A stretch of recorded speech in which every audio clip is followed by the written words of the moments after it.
A small island nation, limited in size, modest in population, and far from the world's great centers of power.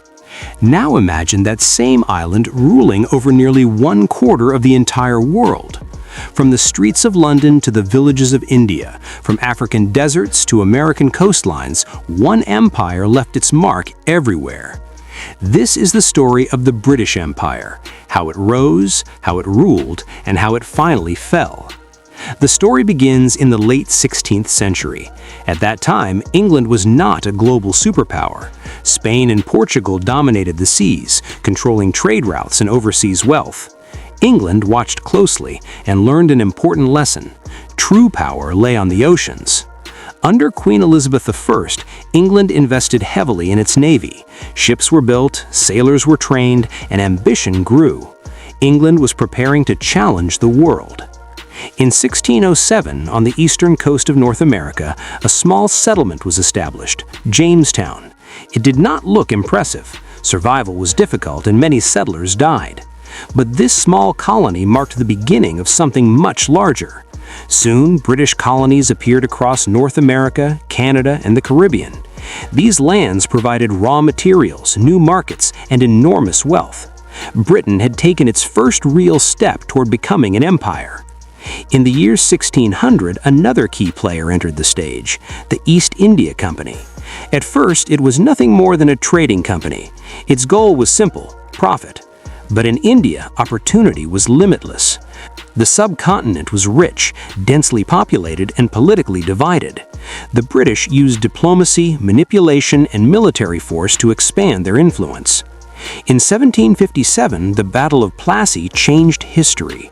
With this single victory, the British gained control over Bengal, and soon much of India. A company had become a ruler. India would go on to become the most valuable colony of the British Empire, often called the jewel in the crown. As the empire expanded overseas, Britain itself was changing at home. The Industrial Revolution transformed the nation. Factories replaced farms, machines replaced manual labor. Britain became the world's leading industrial power. But industry needed raw materials. Cotton, rubber, minerals, and colonies supplied them.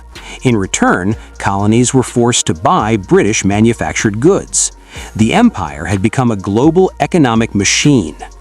By the 19th century, British control stretched across the globe.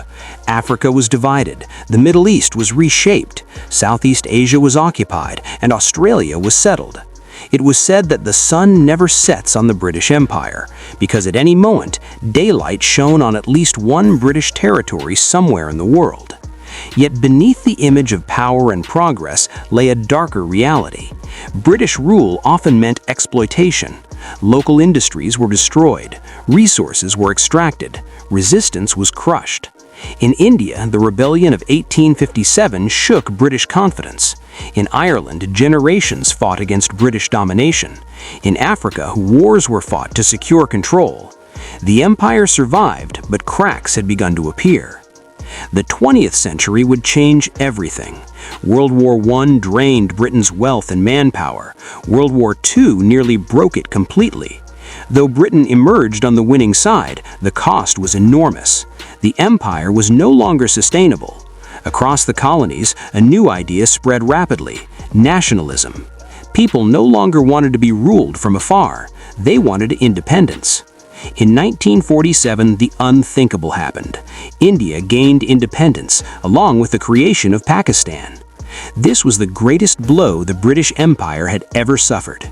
Without India, Britain lost not only wealth, but global dominance. Soon after, colonies across Africa, Asia, and the Caribbean followed the same path. One by one, they broke free. By the 1960s, the British Empire had largely disappeared. What remained were small territories and a powerful legacy. Today, the empire exists only in history books, but its influence lives on. English is spoken across the world. British legal and political systems shape many nations. Railways, borders, and institutions still reflect imperial decisions made centuries ago. The British Empire was not just an empire of land and armies. It was an empire of trade, industry, and control. It connected the world, but it also divided it. Its story reminds us that great power always comes at a price, and that history is shaped not only by those who rule, but by those who resist.